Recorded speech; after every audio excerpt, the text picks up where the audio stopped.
What's going on, everybody? It is D-Man coming back at it again with another YouTube video, and today we had practice number, I've lost count at this point, but yeah, we got another training camp practice. I don't know if you just practice in general.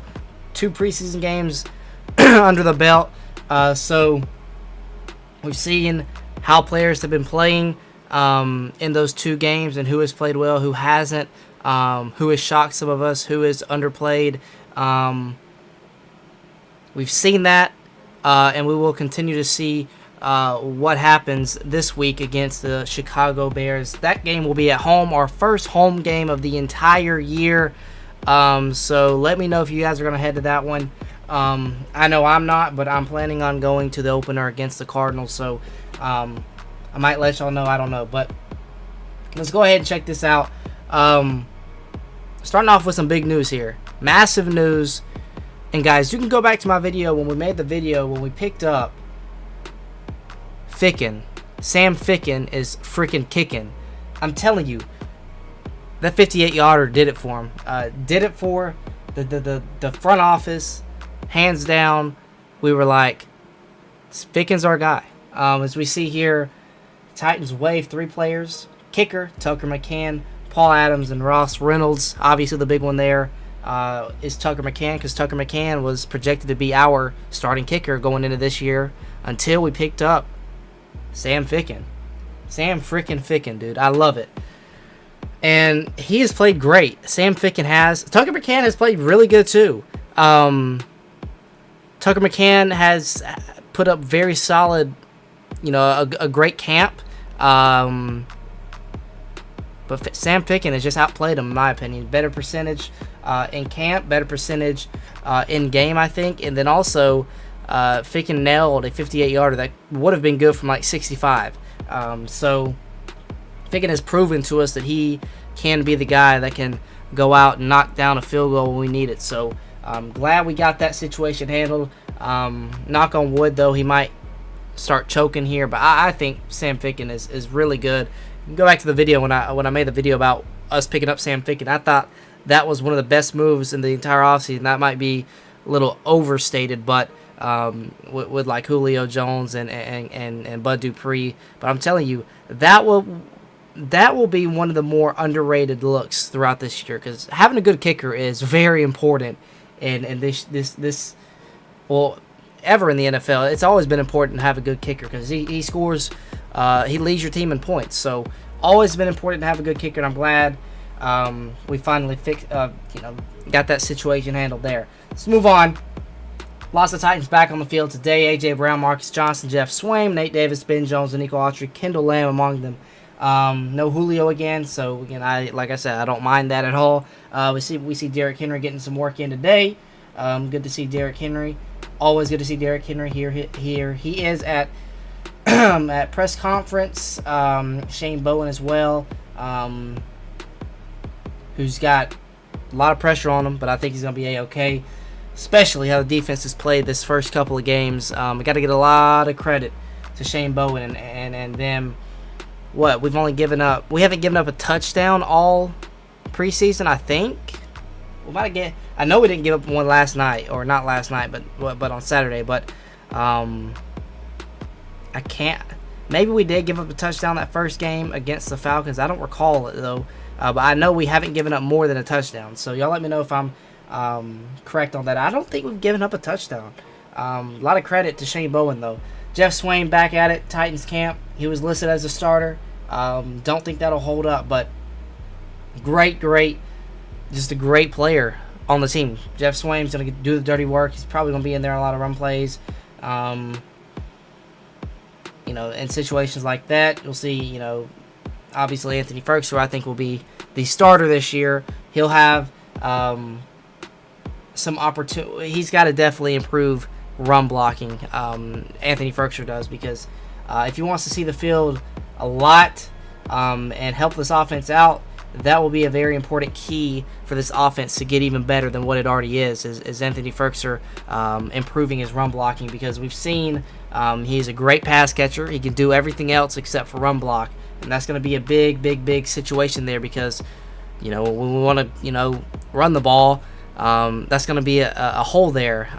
If we leave Anthony Ferguson in there, but then if we bring in Jeff Swain, teams might be like, oh, they're about to run the ball, and then maybe when Anthony Ferguson comes in, oh, they're about to pass it. So that's kind of the predicament we're in there. That's why I really wanted Jonnu Smith back, because he could do both. He could run block, he's a great pass catcher. So big loss in Jonnu Smith, but a lot.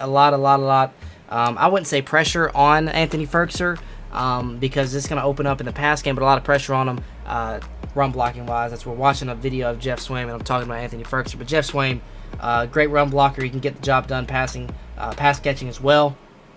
Marcus Johnson, again, one of the, I would probably say so far, the MVP of training camp at practice today. Another good day from him. Again, he's had several good days this offseason. So really good stuff from him. And I think he will eventually make the 53-man roster. And we'll talk about that a little bit later. Mason Kinsey, again, this will be down below, but he did have a little, post-practice conference here. And Mason Kinsey is one of those guys that has played well, not only in one game, but both games in the preseason. Played really good against the Falcons, and he backed it up with another great game against the Tampa Bay Buccaneers. Got a receiving touchdown, too, to go on top of his 6 catches he had. Really good game from Mason Kinsey against the Bucs. Caleb Farley, on the other hand, had his debut on Saturday against the Bucs. Didn't see much out of him, but he hadn't played a football game in pretty much 2 years, which is kind of crazy to think about. But at the end of the day, give this kid some time. He is going to be a stud in the NFL, and I will stand by my word on that. And then we also claimed Freedom. I'm not going to try and pronounce that last name. Off waivers. I think he played for the Bengals there. So I don't think he played much for the Bengals, but that's the team he was on. Here is A.J. Brown in Monday's practice. I saw a report. Adam Schefter said that he will be good to go for week 1, so that's always great news there. He always looks really fresh. Even when he's not healthy, he looks just as good as if he would be healthy. If he's healthy. So good. A.J. Brown is really scary for opposing teams. The fact that A.J. Brown wasn't 100% last year and still went off for over 1,000 yards and broke the record for most touchdowns for Titans wide receivers last year, that is very scary. For him not being 100% and him still putting up numbers like that, pretty insane stuff there. See a little press conference here from David Long, who I think will end up being the replacement of Rashaan Evans, because I don't like the contract Rashaan Evans has on the Titans, and I think David Long can come out and do just as much as Rashaan Evans, maybe even more. He can drop back in coverage. He can play the run. He can get to the passer, as we saw against Tampa Bay the other night. Got home one time, got a sack early in that game. So he's seen what David Long can do. Really excites me. This kid's going to be really good. He's already really good, but he's still his ceiling is still, he hadn't gotten there yet, and I'm very excited to see how he plays this year. I'm expecting him to get a lot of snaps too, as well. Harold Landry, his entire career was a Tennessee Titan, and he's played very well in most of those seasons. Last season, not one of them. I think just because he didn't have much help. We brought in Clowney, but Clowney, he did. I'll give this to Clowney. A lot of people hate Clowney because he had 0 sacks, but he got to the quarterback. He just couldn't get him on the ground. But the QB pressures for Clowney last year, there was a lot of them. And I think Clowney played solid for the Titans, just didn't play to what people were to expect out of him. So, but Harold Landry, with Bud Dupree coming in, having Big Jeff as well, I think that'll help Harold Landry have some more one-on-one opportunities on the outside. If you want to listen in to what he has to say here, link will be down below. Let's check out Teron Davenport's Twitter as well. Titans, this is also what we saw in Jim Wyatt's Twitter. Release those guys there. No band, sleeve, or anything on A.J. Brown's knee today. That was another thing I saw. Normally, A.J. Brown has some sort of compression sleeve, wrap, or something on his knee. Today, he had nothing, so that's a good sign. It's kind of crazy how these NFL guys can literally do the smallest thing and have the biggest impact on the media. Like, A.J. Brown could come in and wear, literally, he could put on, hey, I'm feeling like I'm going to wear a compression sleeve on my leg today. And he wears it, and nothing said because everyone's and then he comes out. Who knows? He might have forgotten to put the compression sleeve on and comes out there and everyone's like, "Oh my God, AJ Brown is 100% healthy." It's just crazy how these guys can literally swing whatever they want. It's kind of crazy to me. Julio Jones and Dan Cruikshank are working on the third field. Julio Jones back on the field. Love to see that. Here's A.J. Brown going through some drills here. Footwork. What's feet work? I don't know. Footwork here. There's that. We also see, I think it's the same thing. A.J. Brown getting some sandpit work during an individual period. Derrick Henry here. Working on what he needs to be working on. I'll say it. Pass catching for Derrick Henry. He doesn't really need to catch the ball. But times that, maybe we need him to catch the ball. That's something that he can improve on. He's still very good at catching the ball, in my opinion. Because really, he doesn't really have to show that he has to catch the ball. Because he just hand Derrick Henry the ball, and he will do wonders for your team. So, but that is one thing I think he could improve on, his pass catching. So there he is there. Practice notes, what I want to go over here. Some of this stuff may already be mentioned. All these guys are back. Brown took part in some individual period. Then went to sandpit for extra work. No Chester Rogers, Darrington Evans, Laura Murchison, Chris Jackson at practice today. All of them rode on a stationary bike. Julio, Dan Cruikshank, Kyle Pecco didn't practice but worked out on a separate field. Special team coach spoke and broke down the team after stretch period. Mike Vrabel mentioned Hawkerman, hopefully I said that right, as one of the coaches that would carry the load while he's out. And again, if you guys didn't know, I should have mentioned this at the beginning of the video. Mike Vrabel did test positive for COVID-19, so I think he has to have 2 negative tests in within a 48-hour time span. I think they have to be like 24 hours apart though. And there's some way he'll be back. I don't know how long he'll be out, but I wouldn't think he'd be ready for the Chicago Bears game, but maybe. Looks like good games from rookies Rashad Weaver and Elijah Molden have earned them an elevation on the depth chart. Elijah Molden, man. Elijah Molden dropped to pick 100 in the draft. Pick 100. Should have been picked late first, early second, and we were blessed that he was still on the board at pick 100. He came out, had like 8 tackles. He had a sack. Great game from Elijah Molden. I talked about him in the other video. But, man, what a game from him. Mason Kinsey got taken out of first team, period. He didn't finish his route, and Ryan Tannehill threw it to him. Kinsey came back and caught a deep pass to the corner of the end zone for a touchdown from Logan Woodside. Woodside hit Cam Batson with a strike on the seam route for a touchdown 7-on-7. It was a lot like Kinsey's touchdown for Matt Barkley versus the Bucks.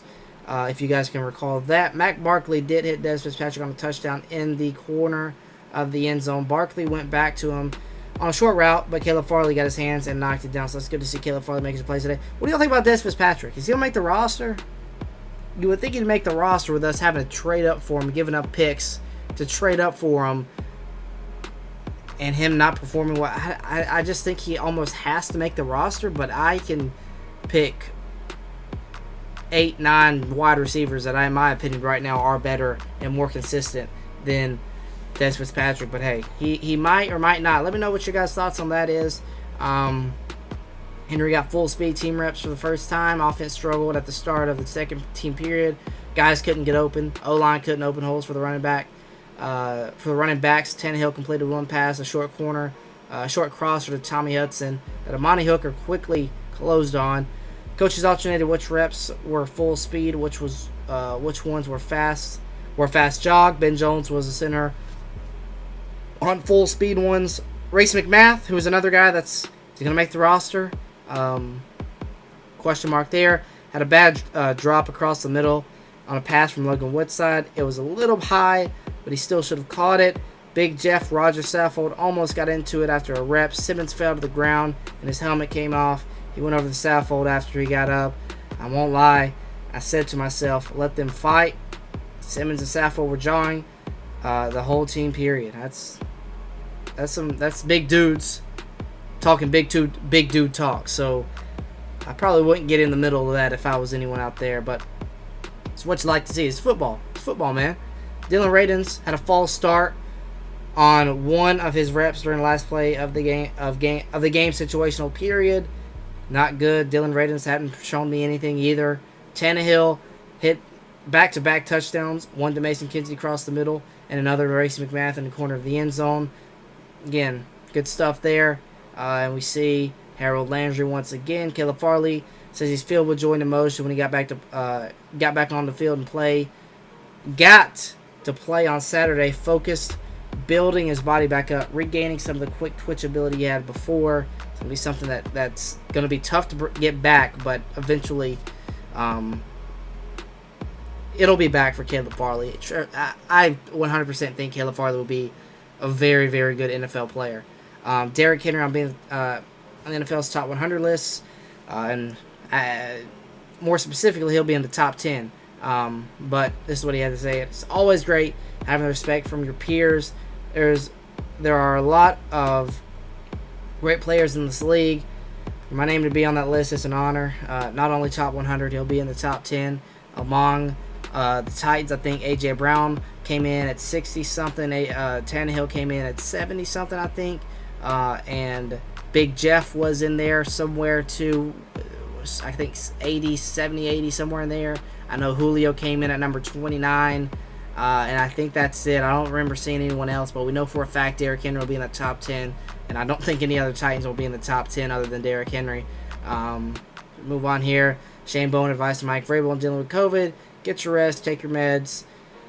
That way you'll be able to get back sooner than I did last year. Shane Bowen talking about Elijah Molden. I recommend y'all go and watching this. Pretty good stuff there.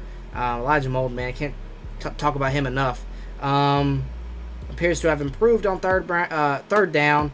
DC Shane Bowen says a lot of it's confidence in winning one-on-one matchups. He also said David Long brings another element. I'm telling you, the coaches start liking David Long too, which I know they already like him. Rashaan Evans has got he's got a lot to prove.